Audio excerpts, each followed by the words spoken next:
اعوذ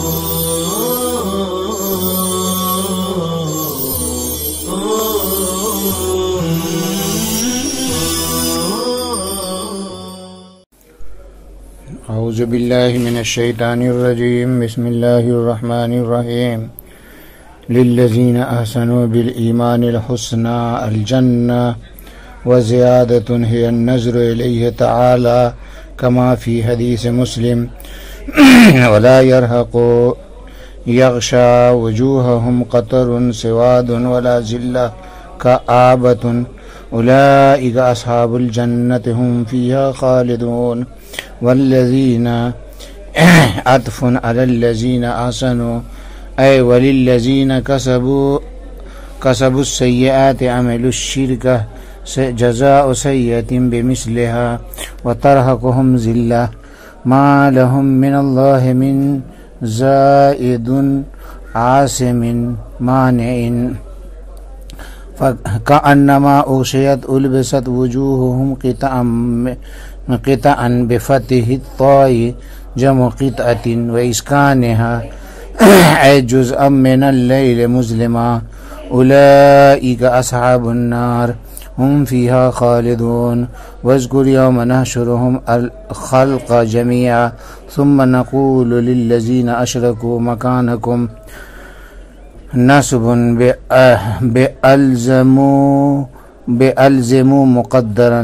أنتم تأكيد للضمير المستتر في الفعل المقدر ليعطف عليها وشركاؤكم أي الأصنام فزيلنا ميزنا بينهم وبين المؤمنين كما في آية وامتازوا اليوم أيها المجرمون وقال لهم شركاؤهم ما كنتم إيانا تعبدون ما نافية وقدم المفعول الفاصلة فكفى بالله شهيدا بيننا وبينكم إن مخففة أي إنا كنا عن عبادتكم لغافلين هنالك أي ذلك اليوم تبلو من البلوى وفي قراءة بتاءين من التلاوة كل نفس ما أسفلت قدمت من العمل وردوا إلى الله مولاهم الحق الثابت الدائم وزل غاب عنهم ما كانوا يفترون عليه من الشركاء. لغات دیکھیے. احسنو یہ باب افعال سے ہے. احسن یحسن احسان اچھا کام کرنا نیکی کرنا. الحسنہ احسن کا مؤنث ہے بہتر اور عمدہ چیز. لا یرحق یہ سمع سے ہے راحقن رحیقہ یرحق راحقن ڈھانپ لینا چھا جانا ناداں ہونا. قطرن وہ غبار جس میں سیاہی ہو مطلق سیاہی. دھواں. ذلتن کے معنی ذلت شدت مشقت. عاصم ضرب یضرب سے ہے اسم یاسم عصمن و عصمتن حفاظت کرنا. عاصم کے معنی محافظ. قطعن یہ قطعتن کی جمع ہے معنی جز ٹکڑا. یہ منصوب ہے اغشیت بمعنی البست کا مفعول بھی ہونے کی بنا پر یعنی اغشیت البست کے معنی کو متضمن ہے. مظلمن یہ اس میں فاعل ہے باب افعال سے. یہ منصوب ہے اللیل سے حال ہونے کی بنا پر. زیلنا باب تفعیل سے ہے. اس کے معنی تفریق کرنا تمیز دینا. ہنالک یہ اس میں اشارہ ہے جگہ کی طرف اشارہ کرنے کے لیے آتا ہے اور لام بعید کے لیے ہے اور کاف خطاب کے واسطے ہے. تبلو یہ نصر سے ہے بلا یبلو بلاءن و بلون آزمانا. اعراب دیکھیے. یہاں پر للذین احسنوا الحسنى یہ جملہ مستأنفہ ہے. اس میں احسنوا الذین موصول کا صلہ ہے. آگے لا یرحق وجوہہم قطر یہ بھی جملہ مستأنفہ ہے. اسی طرح اولئک اصحاب الجنہ بھی جملہ مستأنفہ ہے، البتہ اولئک مبتدا اور اصحاب الجنہ خبر اول ہے، اور آگے ہم فیہا خالدون اس کی خبر ثانی ہے۔ اسی طرح آگے الذین کسبوا للذین احسنوا الحسنى پر معطوف ہے، البتہ الذین اس میں موصول اور کسبوا السیئات اس کا صلہ ہے، اور آگے جزاء سیئۃ الذین مبتدا کی خبر ہے، اترہقہم ذلہ یہ جزاء سیئۃ پر معطوف ہے۔ آگے ما لہم من اللہ من عاصم یہ جملہ مستأنفہ ہے، کأنما اغشیت وجوہہم یہ بھی جملہ مستأنفہ ہے، اور آگے اولئک اصحاب النار یہ بھی جملہ مستأنفہ ہے، البتہ اولئک مبتدا اصحاب النار خبر اول، اور آگے ہم فیہا خالدون اس کی خبر ثانی ہے۔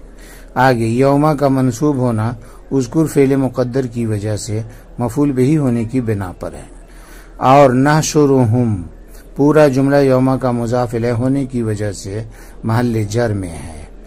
اور نقول نحشرہم پر معطوف ہے، اور نحشرہم جمیعا میں جو جمیعا ہے یہ منصوب ہے ہم ضمیر مفعولی سے حال واقع ہونے کی بنا پر، اور آگے اشرکو یہ الذین موصول کا صلہ ہے۔ آگے دیکھیے مکانکم الزمو فعل مقدر کا مفعول بھی ہونے کی وجہ سے منصوب ہے، الزمو فعل ضمیر واو فاعل ہے، اس پر شرکاؤکم کا عطف ہو رہا ہے، اس سے اس میں ظاہر کا عطف ضمیر مرفوع متصل پر لازم نہ آئے، اس لیے پہلے ضمیر مرفوع متصل کی تاکید انتم سے لائی گئی، پھر شرکاؤکم کا اس پر عطف کیا گیا۔ حاصل یہ ہے کہ انتم فعل مقدر کی ضمیر مرفوع کی تاکید واقع ہے، اس لیے محل رفع میں ہے۔ آگے ہے وقال شرکاؤہم اس کا عطف زیلنا پر ہو رہا ہے، اور آگے ما کنتم ایانا تعبدون یہ قال کا مقولہ ہونے کی بنا پر محل نصب میں ہے،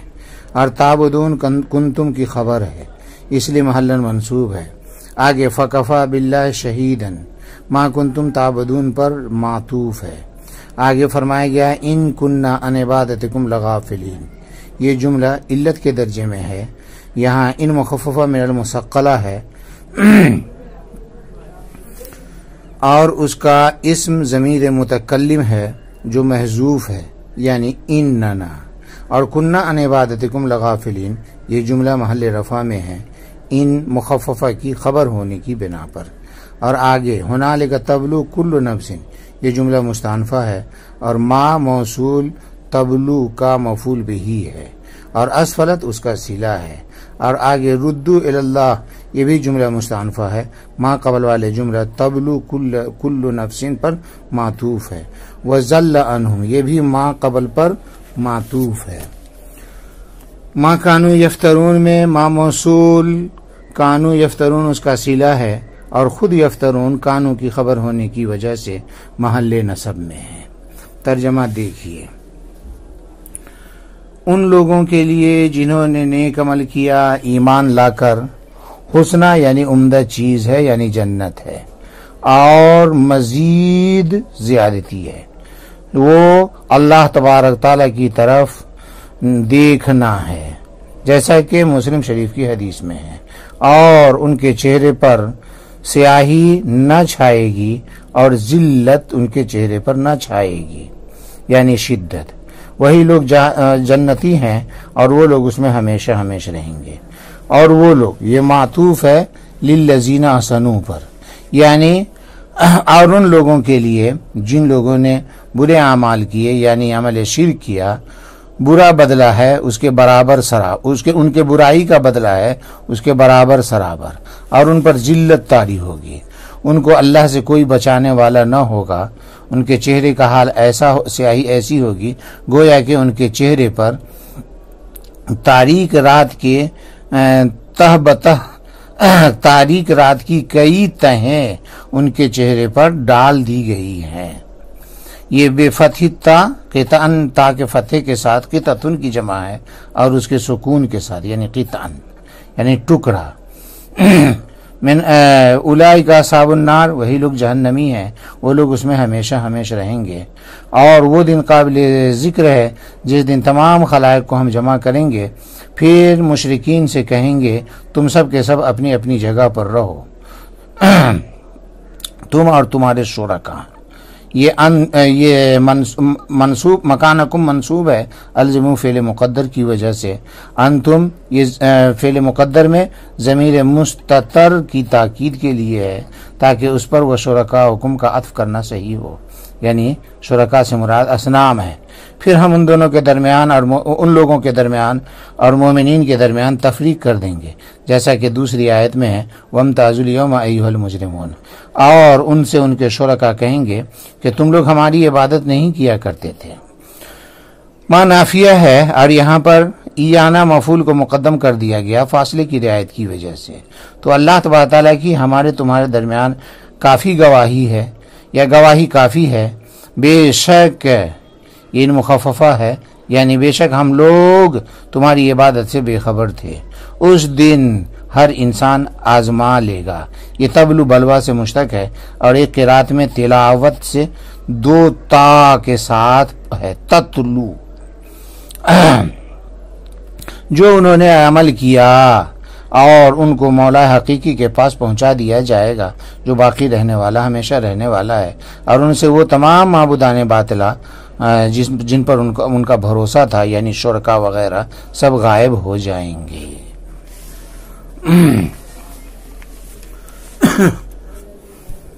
آگے دیکھیے، ماں قبل کی آیت میں دار دنیا اور دار آخرت کا تقابل اور اہل دنیا اور اہل آخرت کے احوال کا ذکر تھا۔ آگے کی آیتوں میں دونوں فریق کے جزا اور سزا کا بیان ہے، چنانچہ پہلے اہل جنت کا ذکر ہے کہ للذین احسنوا الحسنی وزیادہ، کہ جن لوگوں نے نیکی اختیار کی یعنی ایمان لائے اور پھر عمل صالح کیا، ان کو ان کے عمل کا عمدہ اور بہتر بدلہ ملے گا، اور صرف بدلہ ہی نہیں بلکہ بدلہ سے کچھ زیادہ بھی عطا کیا جائے گا۔ یہاں پر نیکی اختیار کرنے والوں کے لیے 2 انعام کا ذکر ہے، جس میں پہلا ہے الحسنہ اور دوسرا ہے زیادہ۔ آپ صلی اللہ علیہ وسلم سے جو تفسیر اس آیت کریمہ کی منقول ہے وہ یہ ہے کہ حسنہ سے مراد جنت اور زیادہ سے مراد حق تعالی سبحانہ کی زیارت ہے جو اہل جنت کو حاصل ہوگی۔ جنت کے بارے میں تو ہر مسلمان کو اتنا معلوم ہے کہ وہ ایسی راحتوں اور نعمتوں کا مرکز ہے جو انسانی تصورات سے باہر ہے، اور دیدار خداوندی تو ان تمام راحتوں اور نعمتوں سے بھی بالا تر ہے۔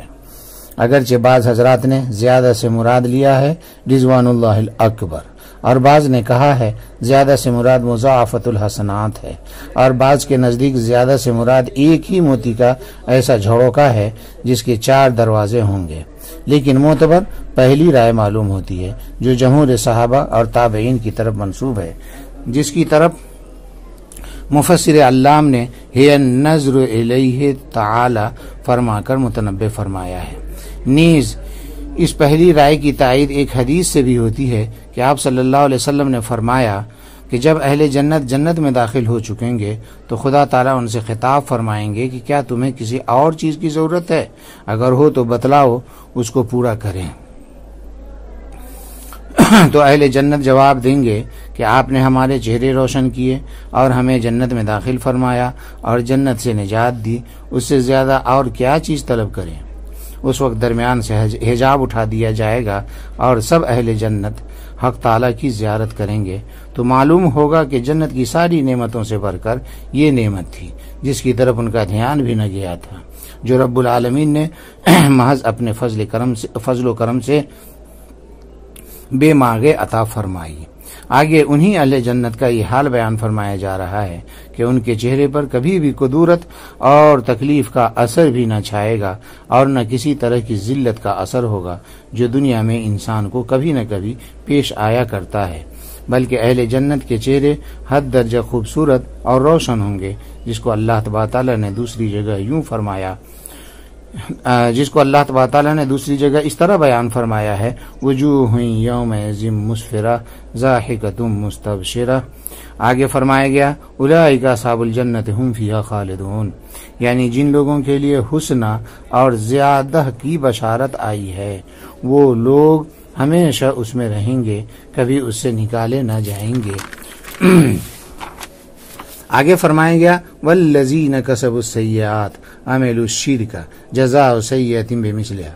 وترہقہم ذلہ الی آخر الآیہ۔ ما قبل کی آیت میں اہل جنت کے احوال کا بیان ہوا، یہاں سے ان کے بالمقابل اہل جہنم کا حال بیان کیا جا رہا ہے کہ جن لوگوں نے برے عمل کیے ان کو برائی کا بدلہ برابر سرابر ملے گا،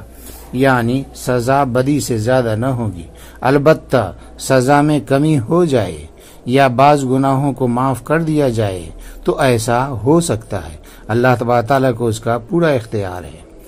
اور ان کے چہروں پر ذلت چھائی ہوئی ہوگی اور کوئی شخص ان کو اللہ کے عذاب سے بچانے والا نہ ہوگا، اور ان کے چہرے ایسے سیاہ ہوں گے گویا اندھیری رات کی تہیں ان پر جمع دی گئی ہیں۔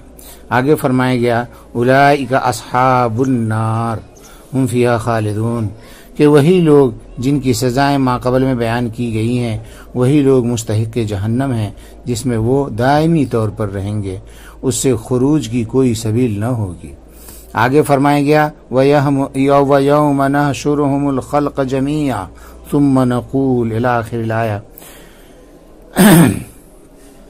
ماقبل کی آیت میں اہل جہنم کے احوال کا بیان تھا، یہاں سے ایک مکالمہ مذکور ہے جو اہل شرک اور ان کے معبودوں کے درمیان جاری ہوگا۔ چنانچہ فرمایا جا رہا ہے کہ اس دن ہم تمام خلائق کو جمع کریں گے، پھر مشرکین سے کہیں گے کہ تم اور تمہارے شرکا اپنی جگہ ٹھہرو تاکہ تمہیں اپنے باطل عقیدے کی حقیقت معلوم ہو جائے اور یہ بھی معلوم ہو جائے کہ تمہارے ساتھ کیا کیا معاملہ کیا جائے گا۔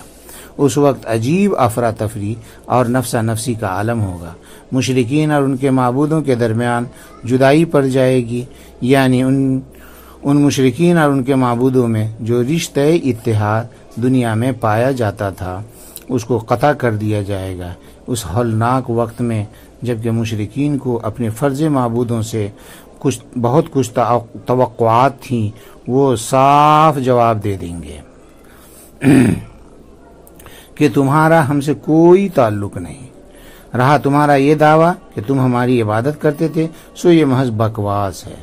تم ہماری بندگی کچھ بھی نہیں کرتے تھے بلکہ تم اپنے عقیدے کے موافق جس غیر اللہ کی عبادت کرتے تھے انہی کے واسطے خدائی صفات بھی تجویز کیا کرتے تھے، جو صفات در حقیقت ان غیر اللہ میں بالکل ہی موجود نہ تھیں۔ تو حقیقت میں وہ عبادت اور بندگی مثلا مسیح یا ملائکہ کی نہ ہوئی اور نہ ہی بے جان مورتیوں کی پوجا ہوئی، بلکہ اپنے خیال اور وہم یا شیطان لعین کی پرستش کو فرشتے یا نبی یا نیک انسان یا تصویر وغیرہ کے نامزد کر دیتے تھے۔ خدا گواہ ہے تم نے یہ سب حرکت ہماری اجازت یا رضامندی سے نہیں کیا، ہمیں اس کی کچھ بھی خبر نہ تھی کہ تم انتہائی حماقت اور سفاہت کے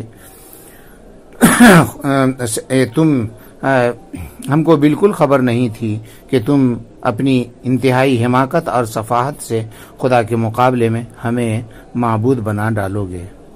واضح رہے کہ مشرکین کے معبودان باطلہ اگر ذوی العقول ہوں گے ان کی طرف سے یہ مکالمہ پر کوئی اشکال ہی نہیں، اور اگر معبودان باطلہ غیر ذوی العقول ہوں گے جیسے اصنام وغیرہ تو اس پر بھی تعجب کی کوئی بات نہیں ہے، کیونکہ اللہ تبارک تعالیٰ کی ذات سے کچھ بعید نہیں ہے کہ اللہ تعالیٰ ان کو اس وقت قوت گویائی عطا فرما دے تاکہ اس جواب کو سن کر مشرکین کی مایوسی حسرتناک درماندگی کا اظہار ہو جائے۔ آگے فرمایا گیا ہنالک تبلو ذالک الیوم تبلو من البلوى الی آخری۔ ماں قبل کی آیت میں اہل جنت اور اہل جہنم میں سے ہر ایک کے وہ احوال بیان کیے گئے تھے جو دونوں فریق میں الگ الگ پائے جاتے تھے۔ یہاں سے انہی دونوں فریق کا ایک مشترک حال بیان کیا جا رہا ہے کہ محشر میں ہر آدمی اپنے اپنے کیے ہوئے اعمال کو آزما لے گا کہ وہ نفع بخش ہے کہ نقصان دہ ہے، ضرر رساں ہے، اور سبوں کو اپنے معبود حقیقی کے پاس پہنچا دیا جائے گا، اور سارے بھروسے اور سہارے جو دنیا میں انسان ڈھونڈتا ہے ختم کر دیے جائیں گے، اور مشرکین جن بتوں کو اپنا مددگار اور شفارسی سمجھا کرتے تھے وہ سب غائب ہو جائیں گے۔ وآخر دعوانا ان الحمد للہ رب العالمین.